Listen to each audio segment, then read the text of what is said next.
Dear students, I am resuming my lecture on startups. The next topic is financing options available for startup companies. Financing is a challenge for startups because their idea is not time proved. उनका idea successful हो भी सकता है और नहीं भी. That is a brain child of founders. तो बहुत जल्दी लोग उसमें पैसे लगाने को नहीं देखते. तो फाइनेंसिंग एक चैलेंज है. क्या क्या फाइनेंसिंग ऑप्शन इनके पास है एक एक करके देखेंगे. 3 हिस्से में बांटते हैं, इक्विटी फाइनेंसिंग, डेब्ट फाइनेंसिंग और ग्रांट्स. पहला है नेचर. इक्विटी फाइनेंसिंग में कोई रीपेमेंट की जरूरत नहीं होती. डेब्ट फाइनेंसिंग में एक स्टिपुलेटेड टाइम के बाद आपको पेमेंट करना ही होगा. ग्रांट में भी कोई रीपेमेंट की जरूरत नहीं है. रिस्क, इक्विटी में इन्वेस्टर का रिस्क हायर होता है. There is no guarantee of getting investment back. डेब्ट में इन्वेस्टर का रिस्क बहुत लो होता है. नॉर्मली कोलेट्रल होते हैं उनके पास और पैसे उनको मिलते हैं. ग्रांट में कोई रिस्क होता ही नहीं है क्योंकि इट इज सपोर्ट कैपिटल. कोई कोलेट्रल करके भी जरूरत नहीं होती. प्रेशर फॉर रीपेमेंट, इक्विटी में बहुत लेस प्रेशर है लेकिन उसमें दूसरा प्रेशर होता है ग्रोथ टारगेट अचीव करने का. डेब्ट में प्रेशर ज्यादा होता है, हमको टाइम पर डेब्ट की इंस्टॉलमेंट और इंटरेस्ट देना होता है जिसके लिए ज्यादा कैश फ्लो चाहिए. ग्रांट्स में कोई भी प्रेशर नहीं होता है, no pressure at all because it is a monetary support. Return to investor, equity financing में इन्वेस्टर के लिए जो रिटर्न है वो उनकी कैपिटल का ग्रोथ है. डेब्ट में इंटरेस्ट जो होता है वो रिटर्न होता है और ग्रांट में कोई रिटर्न नहीं होता, यानी no return at all in grants. Involvement in decision, equity finance वाले डिसीजन मेकिंग में इन्वॉल्व होते हैं जबकि डेब्ट वाले बहुत कम इन्वॉल्व होते हैं और ग्रांट वालों का कोई डायरेक्ट इन्वॉल्वमेंट नहीं होता है. There is no direct involvement in decision making of grant.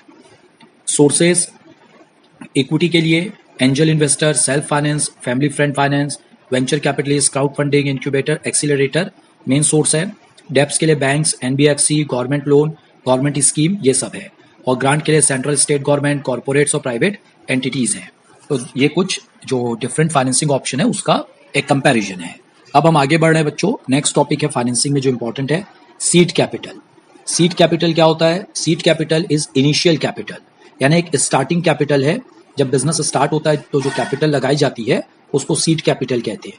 जैसे जब हम कोई पौधा बनाना चाहते हैं तो उसमें बीज बोया जाता है. बीज मतलब सीड डालते हैं तो पौधा ग्रो होता है. तो वैसे ही हम जब इनिशियल कैपिटल डालते हैं तब बिजनेस पैदा होता है, स्टार्ट होता है. तो इसलिए इसको सीड कैपिटल कहते हैं. जो फंडिंग एकदम नेसेंट स्टेज पर दी जाती है वो सीड फंडिंग होती है और इस कैपिटल को सीड कैपिटल कहते हैं. नेसेंट स्टेज मतलब इनिशियल स्टेज. तो ये पैसा आता कहाँ से? तो बेसिकली सीड कैपिटल फाउंडर्स, उनकी फैमिली और उनके फ्रेंड्स लगाते हैं. इसका इस्तेमाल मार्केट रिसर्च, प्रोडक्ट डेवलपमेंट और इनिशियल स्टेज के जो ऑपरेशंस है उसके लिए किया जाता है. ये सीड कैपिटल का इस्तेमाल बहुत सोच के करना चाहिए क्योंकि इसका अगर सही इस्तेमाल होगा तभी आप अपने बिजनेस को एडवांस स्टेज तक लेकर जा सकेंगे. सीड फंडिंग थोड़ा रिस्की इन्वेस्टमेंट ऑप्शन है, इसलिए बहुत सारे लोग इनिशियल कैपिटल नहीं देते. क्या पता बिजनेस ग्रो करेगा, मतलब बिजनेस स्प्राउट होगा, आगे बढ़ेगा कि नहीं बढ़ेगा, इसलिए थोड़ा रिस्की होता है. सीड फंडिंग के लिए जब हम जाते हैं तो जो ओनर है उसकी ओनरशिप यानी फाउंडर की ओनरशिप थोड़ी डाइल्यूट हो सकती है. जब हम किसी और से सीड फंडिंग करवाते हैं तो उसको थोड़ी ओनरशिप भी मिलने का चांस रहता है.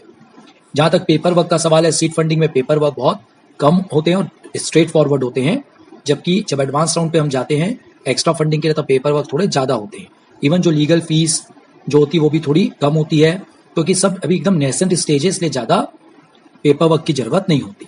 तो ये जो इनिशियल कैपिटल होती है उसकी जो व्यवस्था की जाती है उसको हम सीड कैपिटल कहते हैं. फाइनेंसिंग जो होती है वो 2 तरीके से होती है, इक्विटी और डेब्ट. पहला देखते हैं इक्विटी फाइनेंसिंग. जो इक्विटी फाइनेंसिंग है वो आप कहाँ कहाँ से ले सकते हैं तो यहाँ पर हम उन्हीं के बारे में देखेंगे. पहला जो इक्विटी फाइनेंसिंग है, वेंचर कैपिटलिस्ट या प्राइवेट इक्विटी.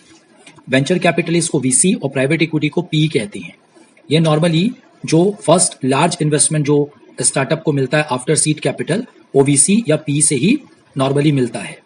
ये जो वीसी या पीई है ये लोग बेसिकली कन्वर्टिबल जो इंस्ट्रूमेंट है उसको प्रेफर करते हैं, जैसे compulsory convertible preference shares, compulsory convertible debentures, इस टाइप की चीजों को ये प्रेफर करते हैं.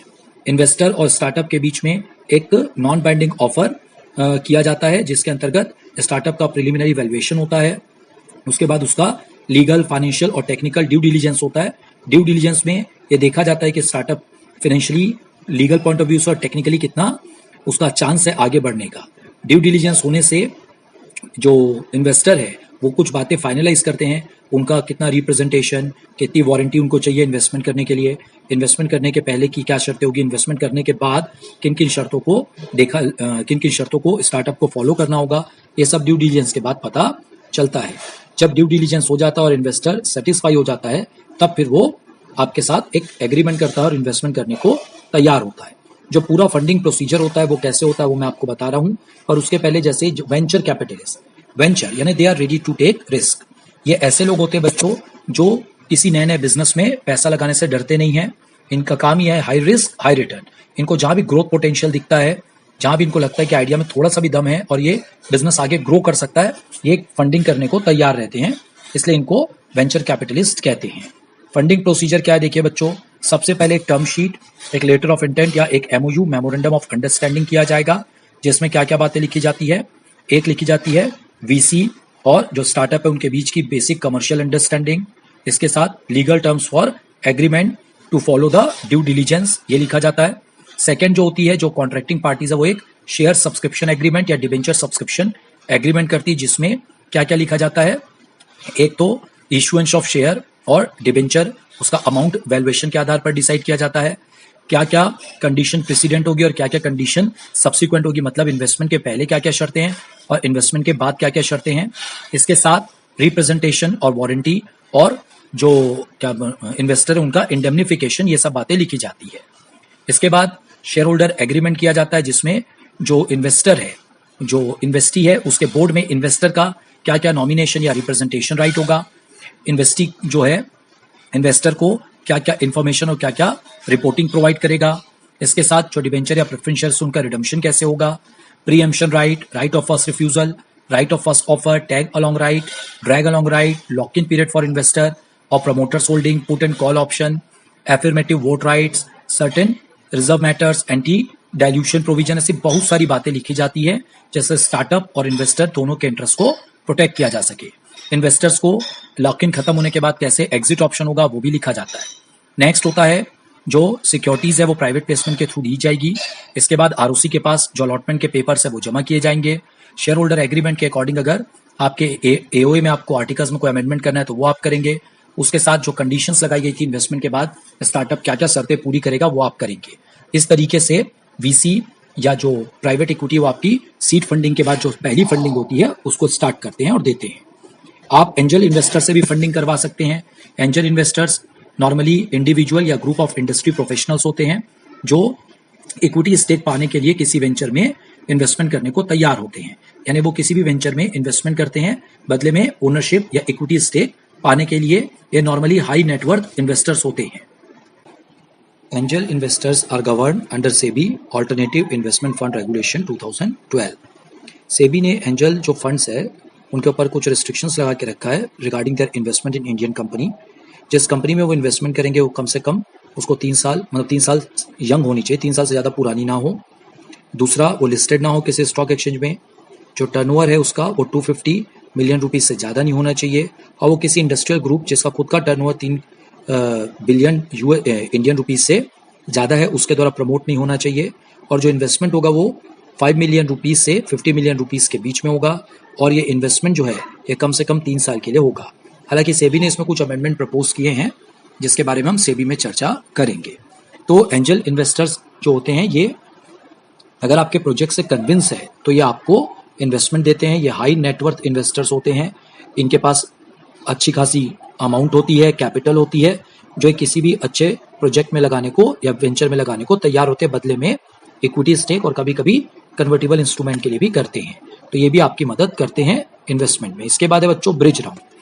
पहला राउंड होता है आपका सीड कैपिटल हो गया, फिर उसके बाद आपने वेंचर कैपिटल और एंजल इन्वेस्टर और प्राइवेट इक्विटी से आपने फर्स्ट राउंड की फंडिंग करवा ली। इसके बाद एक ब्रिज राउंड होता है। अगर मान लीजिए फंडिंग थोड़ी सी कम हो गई, थोड़ा सा गैप रह गया, तो वो हम ब्रिज राउंड में उसको पूरा कराते हैं। ये शॉर्ट टाइम के लिए होता है और शॉर्ट अमाउंट के लिए होता है। जब ब्रिज गैप पूरा करने के लिए होता है, वैसे ब्रिज राउंड भी अगर फंडिंग में कहीं थोड़ी कमी रह जाए तो उस कमी को पूरी करने के लिए किया जाता है। इसके बाद सीरीज फंडिंग होती है बच्चों। जब आपका इनिशियल फंडिंग हो जाता है, आपने सीड कैपिटल ले आई, उसके बाद आपकी इनिशियल फंडिंग हो गई, आपका ब्रिज राउंड बार बार हो सकता है। जब जब फंडिंग की जरूरत आपको पड़ती जाएगी तब ब्रिज राउंड हो सकता है, कोई दिक्कत की बात नहीं है।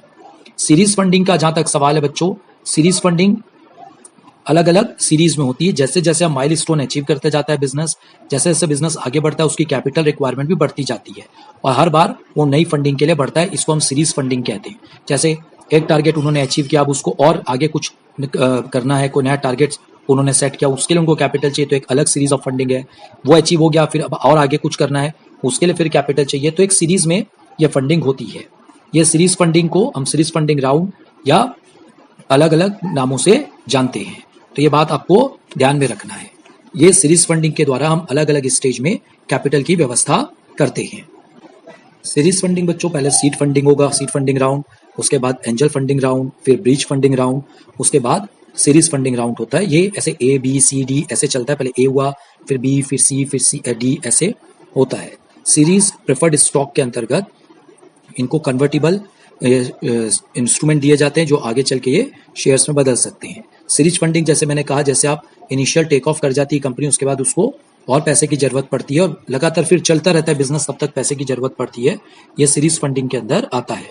यहाँ सीरीज ए राउंड के बारे में आपको बताया गया है, जो नॉर्मली $2 मिलियन से $10 मिलियन के बीच में होता है, जिसमें इन्वेस्टर कंपनी के 10 से 30% तक स्टेक परचेस करता है। इसके अंतर्गत जो पैसा रेस किया जाता है वो बेसिकली कंपनी को 6 महीने से 2 साल के लिए कैपिटलाइज करता है, जिससे कंपनी अपने प्रोडक्ट डेवलप कर सके, अपनी मार्केटिंग और ब्रांडिंग कर सके, अपने एम्प्लॉय हायर कर सके और अपने अर्ली स्टेज बिजनेस ऑपरेशन को चला सके।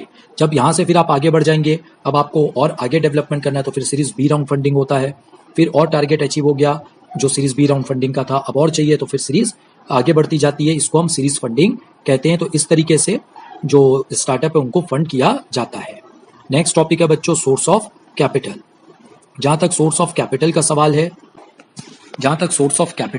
है बच्चों, नॉर्मली जो स्टार्टअप जब स्टार्ट होते हैं वो प्राइवेट कंपनी की तरह होते हैं, तो लिस्ट तो हो नहीं सकते स्टॉक मार्केट में, तो वो इन्वेस्टर से, वेंचर कैपिटलिस्ट से, एंजल इन्वेस्टर, प्राइवेट इक्विटी से जाकर पर्सनली मिलते हैं, अलग अलग तरीके इस्तेमाल करते हैं, जैसे warm referrals from investors, trusted sources, अपने बिजनेस कॉन्टैक्ट के थ्रू जाते हैं, इन्वेस्टर कॉन्फ्रेंसेज में मिलते हैं, डायरेक्टली अपने इन्वेस्टर्स को या ग्रुप को डायरेक्टली कांटेक्ट करते हैं। एक क्राउड फंडिंग भी होता है जो वेबसाइट के माध्यम से स्टार्टअप्स करते हैं, जिसमें वो लोगों को क्राउड फंडिंग में जो इंटरेस्टेड लोग हैं उनको कन्विंस करने की कोशिश करते हैं। कुछ साइट्स के नाम आपके बुक में दिए हुए हैं प्लेटफॉर्म्स के, जैसे यूएस में सीड इन्वेस्ट है, वन वेस्ट है, यूके में वीसी सर्किल है, प्राइवेट सर्किल है, इंडिया में जो है बच्चों टेक्सकैन लैब्स है, ऐसे कई नाम आपके में दिए हुए हैं। तो यहाँ से आप फंडिंग का व्यवस्था करते हैं।